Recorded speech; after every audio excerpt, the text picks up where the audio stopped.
Wow, thank you so much to everybody who has rejoined us. We're having a bit of problem with our sound there, but I think we've managed to fix it a bit. Um, you're talking about the surreal moment from writing a song in your bedroom to how that song became a national anthem and everybody singing went to word. And how did that change you as a person?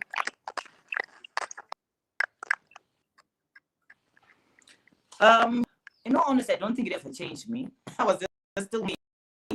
I have always had um, a, a strong sense of self. I was raised with a strong sense of self, and so even when the fame came, it didn't really change me. My circles didn't change. It was still the same old people in my life, and I was very grounded, especially my family grounded me. So I think in terms of changing as a person, no, I didn't change much. The only thing that happened is, well, people recognized me more. Oh, great. And Tisa Paradzan, the album, uh, every song on that album was a hit. And this is something that we don't experience in our days now. It's a rare experience to see every song May you please of an repeat the album. question? Okay, I was saying Saparadzani became a hit.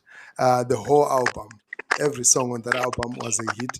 And I was saying it's not a usual experience today to see almost every song of an album becoming a hit. How was the feeling?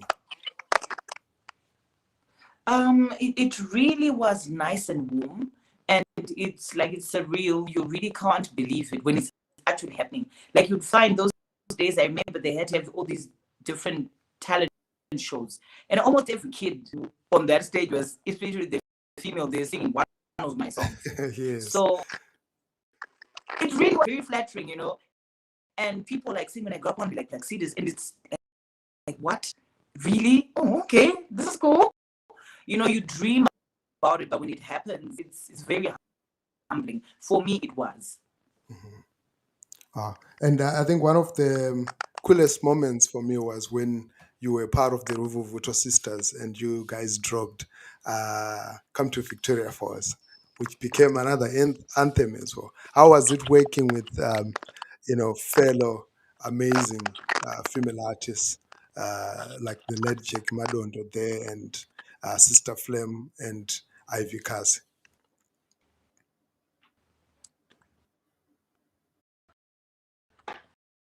I'm hearing something with then kind of I lost Okay. I was asking.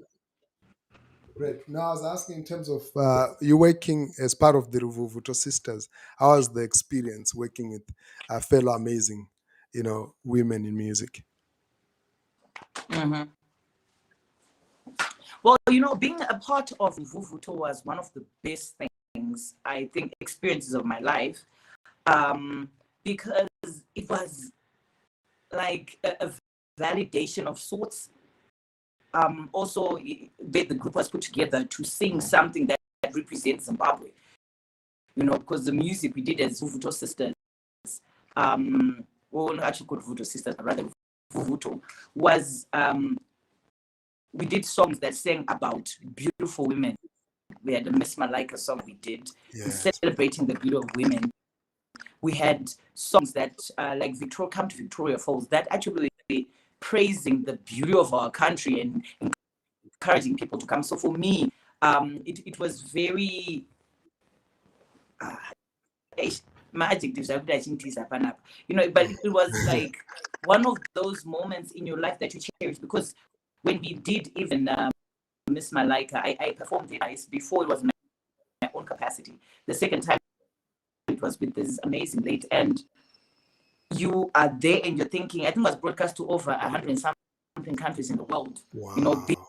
in that moment with Queen, and this energy, this power, this oneness that was there. It was totally amazing. I was blown away. It still remains one of the, I think, key highlights of my career. Wow.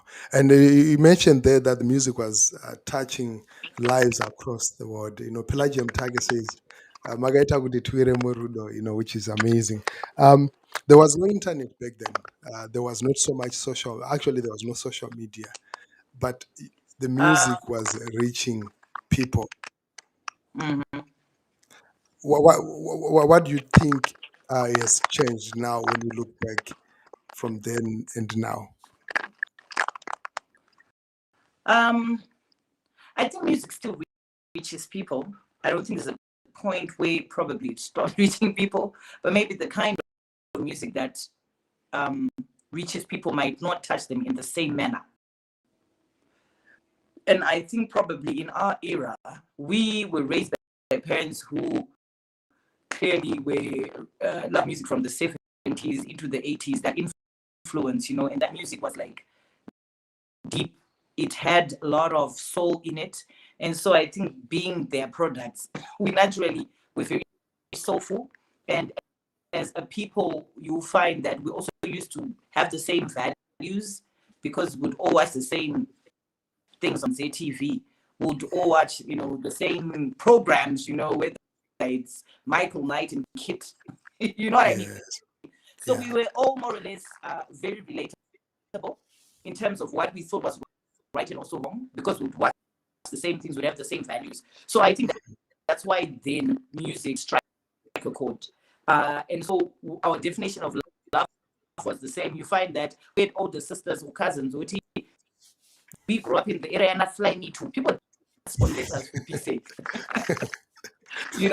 So already the kind of environment we then were coming from and writing and painting from the heart, it was easy. There wasn't a lot of dilution, and I think we're very dreamy-eyed. We believed in love. We were a generation of people that were very, very blessed, actually, that we took love for what it was. And so when we wrote it, we received it openly. And it wasn't just a Zimbabwean thing, it was international. I mean, when you heard me Houston, hello, I will always love you, even though you have to go. You like, we're very dramatic. So I think it only was natural that even as we wrote our music, it would be received in such a manner, and we would express it in a manner that would touch soul. But I think now what had kind of happened is people were, I think, probably focusing more on what's selling, what's going to be give you a quick buck, and trying to look at international trends. And sometimes as artists, it's easy to think that soul doesn't matter or soulful stuff doesn't. But you'll find like now in the world where you get people like Adele, Yes. Look, right now, no artist can beat her. And then she's doing something very slow. It's not fast. It's not even for kids, but it's like it speaks to the soul. So I think that's where the difference now is that it's just music that is relatable and that truly touches deep parts of ourselves, that makes us reflect, that makes us happy, that encourages us, to go deep into ourselves. Because I think there's been a lot of, like, I don't know, Jolo stories, and keep your heart, save your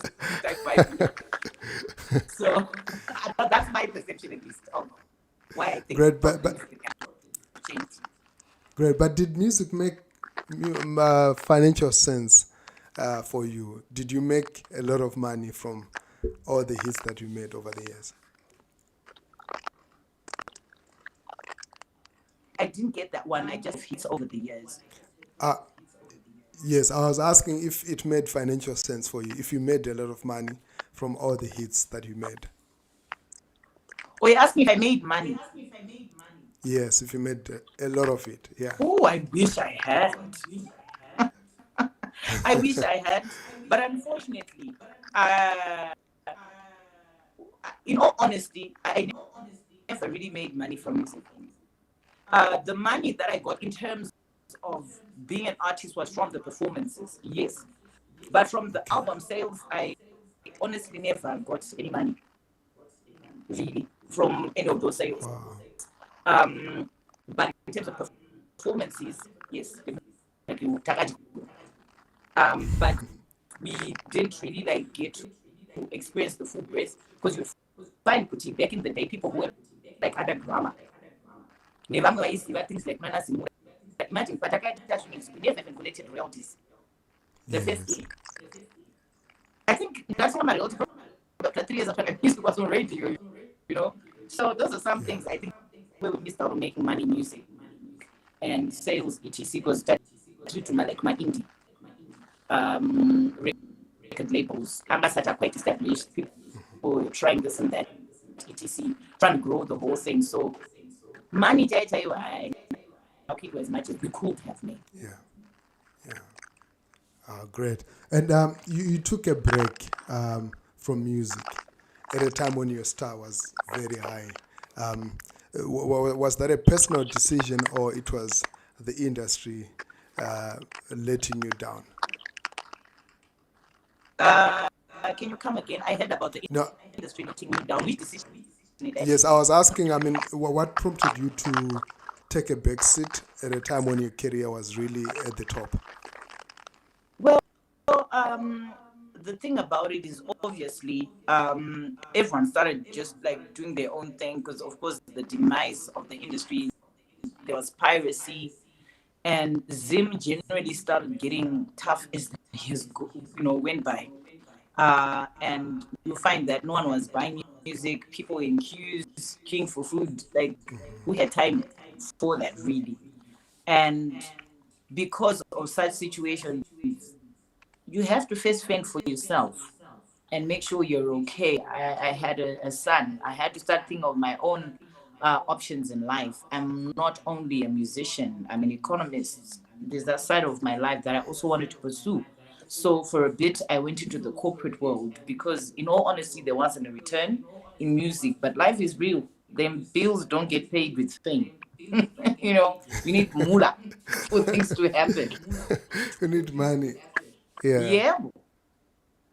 Wow, but it's quite interesting because you kept pursuing your studies. You did your first degree, you did your masters, and a lot of people, when they are having the kind of success that we are having, they would not think about education. You know what? I think each person has their own like race and space and way of doing things. So other people also don't even need to go to school to make money, but they'll still make money.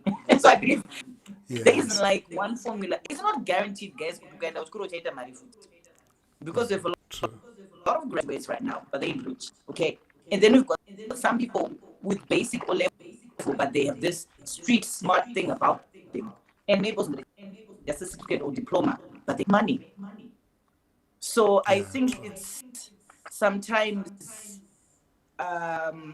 being prepared, of course, have papers if you need to. So when you do meet an opportunity, you maximize it, you maximize on it. So whether or not you've got papers or not, but if a business opportunity comes, grab it. You have to be smart enough to grab it and take advantage of it. And what could you have done differently if you were 19, 20 making music? Then what is it If I could that, go back, if you could go back, yeah, what are some of the things or one thing that you could say, I could have done this differently musically? if I could go back in time, honestly, I wish Galaxy records could have stayed for a bit longer. I think if Delaney had stayed in Zim for longer, if it was better structured in terms of how we did it, I think we could have changed the music terrain altogether. We made an impact. We opened doors. Government through they supported us, but I still feel like some things, honestly, if I could go back and redo our economy and the tough thing, we could have made money, man. Yes. That's what I could have done. But then again, every other Zimbabwean was going through that same period. You know what I mean? So there really isn't anything I could go back and probably do different because it happened the way it was supposed to happen and we could with what was there. And now that we know better, do better. Wow. Now that you know better, you do better, which is definitely what you are doing because I look at the new body of work that you have released, Phoenix Rising, which is an amazing, amazing album. I think one of the best from 2021. I've been listening to it and I'm so much hooked. So I'm just going to play a snippet, 15 seconds into Helma Moyo Wangu, and then we're going to talk for 5 minutes before we end about this new project that we have. Stay tuned to earGROUND.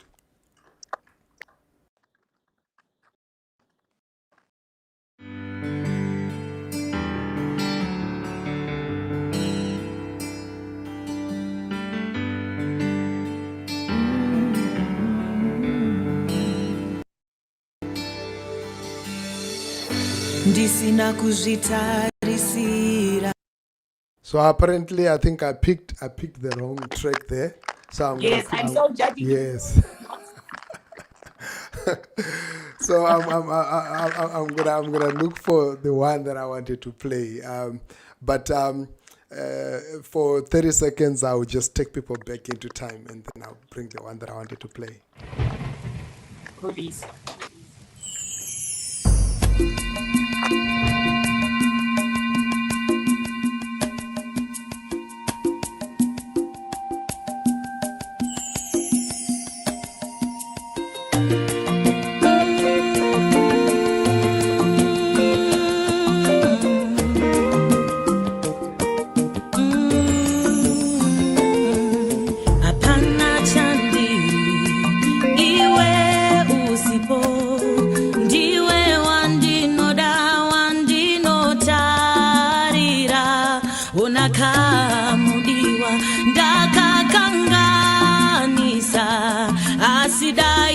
Jiwana wandire gerera wadarire iko mudiwa ndiwe wandinoda wadarire iko wadarire mudiwa ndiwe wandinoda wadarire iko unokanganisa neni ndinokanganisa dai wandiregerera sokuregerera kwandinoita ndiwe zvese zvangu zvandinoda usandisiye diwa dzoka dzoka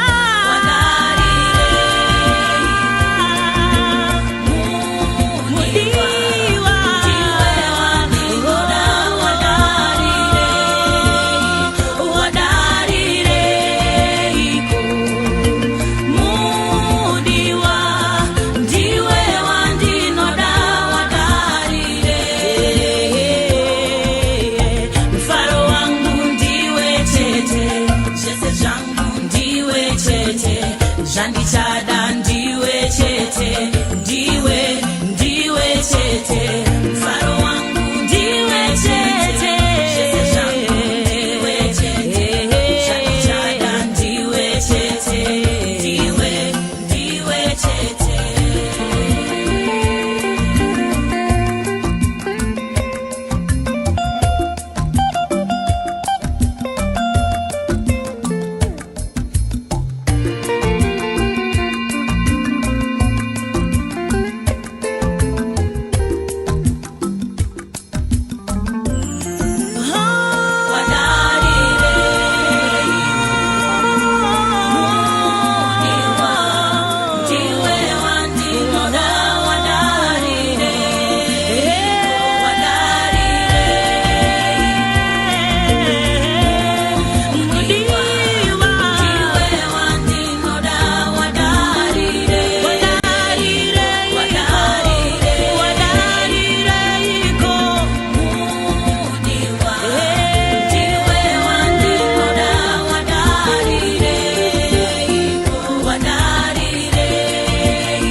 This is not the new song. The new song is coming, and we're bringing back Plaxedes, and then we'll finish the interview. Thanks a lot, Liberty.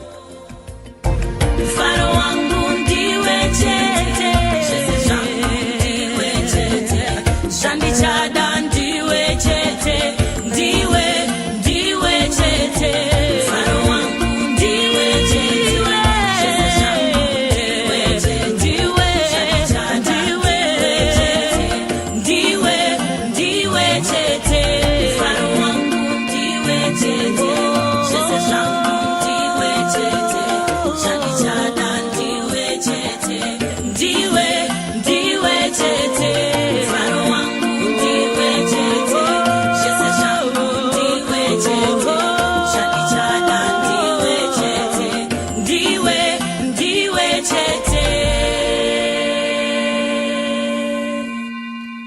Wow, that is the music from Plaxedes Wenyika. I was actually speaking to her just a few moments ago, but we've lost connectivity with her. We hope that she comes back. If not, we might have to do this another day. But I thank each one of you for joining us today. It's been awesome. It's been great. Let me see if she comes back, but just stay tuned as I try to bring her back onto the program and be able to speak to her. This is her project from last year, which dropped, but this year she's got a new album called The Phoenix Rising, which has got a video as well. She dropped Heo Moyo Wangu, which is a video that I wanted to play earlier on. So stay tuned.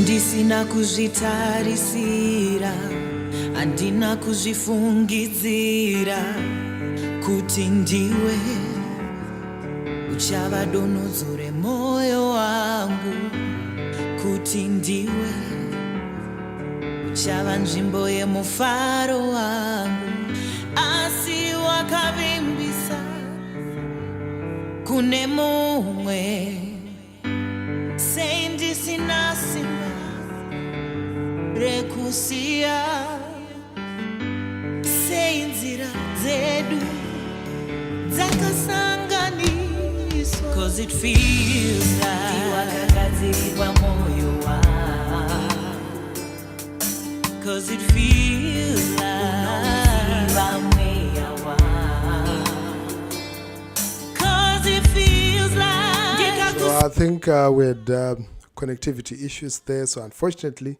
we may have to end the conversation now. But we'll definitely try to bring her back and talk more about the new project that she has. So thanks to everyone who's been watching there. We see you. Pelagium Target, thank you so much.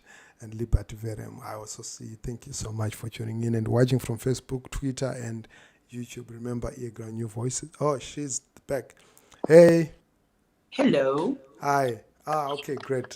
We had lost you there. So I'm just going to do it quickly to talk about the new album and then let you go because I know you've got another interview. Yeah. Great. So, The Phoenix Rising. This is a new album, solid body of work. Why the name Thank you. Phoenix Rising? You're welcome. For me, Phoenix Rising really, I think is just like telling guys that, you know what, bruh, we're back in the game. Like, period. You're back. We're back. Great.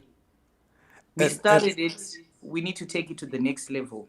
Show the diversity of music that's out there. And for me, as an artist, it's also quite personal because I feel like I kind of like was in the game, but I really wasn't bringing it. And so this is my time. This is my moment. And I'm coming in hot. I'm coming in like a phoenix. I see that. I'm coming to step on necks. Wow, this is great because I was watching the live stream for the listening session, and I say this kind of investment, this kind of attention to detail, and the number of producers that are on the project, from Mark D to Rodney. It's amazing. I really love the album, and I think Thank you. You proved something that it's the experience over the years that I think counts, and now we see it manifest through the music. Where are you headed? I'm headed international. Like, to be really honest, I'm done. I'm done playing small boys league. We want to go to the big leagues. Like, period. We can't keep going around the same mountain. At some point, we need to go to the peak. And people, for me, especially, I felt like when it comes to Afro Soul, the soul space in Zim was a vacuum. Like, people thought maybe it doesn't even exist. We became and yet there are people who want dancehall nation. You see. And there's nothing wrong with dancehall nation. There's nothing wrong with all the other genres that these young people are coming up with, because it's them. That's what they feel. And it's right because they have an audience. But there's an audience who are like me, between probably your 30s to 50s. There's a certain sound they heard, and that sound wasn't there. So there's also a market that has been underserved. And I'm back. in my capacity to play my role. And listen, South Africa has Lee Zonke. Who doesn't have? True. Like straight up. Yeah. It's like there's been a vacant space, and I feel like, listen, let's show up. It's just time to show up and show what Zimbabwe can do. And I'm so thankful for the corporate support, because for me, that is the big idea. And I will keep on looking for people who want to support the vision to get Zim on the map. It's not just enough anymore to be, oh my gosh, she's Plaxedes, we know her. Let's break through. Guys, right now people in Nigeria are literally like singing with all these pop stars and all these Americans. And why not Zimbos? Why not us? True. We're equally competent. So I think that maybe if we bring in new sounds and work together, we will definitely break through. So I'm hoping that we have more old school, we have more traditional music coming, of all these different elements of music coming. Eventually we'll find our own sound. And when we get it, the world better be ready. Great. And women in music. Mm-hmm. What do you think has changed from the time 20 years ago and now, in terms of opening up and the perception changing, and more opportunities for women and having an equal play field? Well, I mean, it's very obvious. Like, Abanam in our studio, anyone can go to the studio. The only thing that's there is how competitive are you as a woman. Because I also refuse this narrative. Oh my gosh, oh, poor women artists. No, we're not victims. We're good at what we do. It's either you're good or you're not. Like when we were coming up, like we had to fight for our place. So as long as you keep seeing yourself as a victim and think, oh, we women artists, we need help, we need this, we're not going to rise. I've never heard Beyonce getting preferential treatment. Yeah. It is just, if your music is good, it's good. So all I can say is we need to hone in on our craft and just take up the space, because the table is already there. We are already at the table. We cannot be asking, hey, guys, want a seat? We're already at the table. It's just time to boss up, do what's necessary. And if we do what's right, we write the right songs, we connect with our audiences, we work on our brands, there is nothing that will stop us. That is how I see it, and that's how I see women in Zimbabwean music going out there to change the world. Nothing is impossible.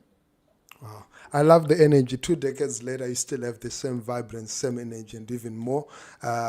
This is quite refreshing. But before you go, your word to the crop of young artists that are coming up right now, that are dreaming and wanting to achieve what you achieved and be in the same space that you are in, what would you say to them?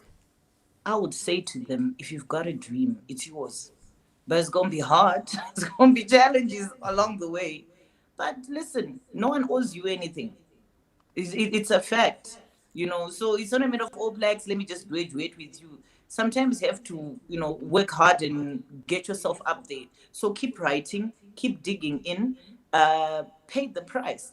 Because if it was so easy, everyone would be at the top, everyone would be doing it. So you're going to face rejection, but you have to have a very strong self-belief. Because believe it or not, even in 20 years of music, even as I was doing this comeback, there are some people who believed, some people who didn't. But I believed in myself, and I kept working. I found producers who believed in what I wanted to do, and I directed the music in the way I wanted it to be done. So as an artist, it's also good for you to know the sound you want, who you want to be, how you want to put yourself out there. But hey, never say no to an opportunity. Go out there. Sometimes when you're starting off, guys, you might need to do free gigs, and it's okay. Not forever, though. You know what I'm saying? Sometimes you just want to be seen and heard. So play the fool, keep it low for a minute. But I do promise you, if you're consistent at it, and if it's your God-given talent, and if it's in your destiny, you put in the work, I tell you, you will be at the top. So see you, meet you there. I'm waiting for you. I don't know who you are, but see you there. Great. Wow. Thank you so much. I really, really appreciate see you at the top, and definitely we appreciate the music and the inspiration that we've had. I've seen and heard so many artists say, look, I started doing music because I heard the music of Plaxedes, and it's actually great to see you in the game. 2021 and more to come. Great. Wow. Thank you so much, Plaxedes. I really appreciate you and your time and you being on this platform. It means a lot. Great. To everybody who's been watching, thank you so much for the love. You can also check it out on Power FM. She's going to be on Chambari's backstage in the next 45 minutes. Until next time, I'm out. I like how you're time conscious. Thank you. No, you're most welcome.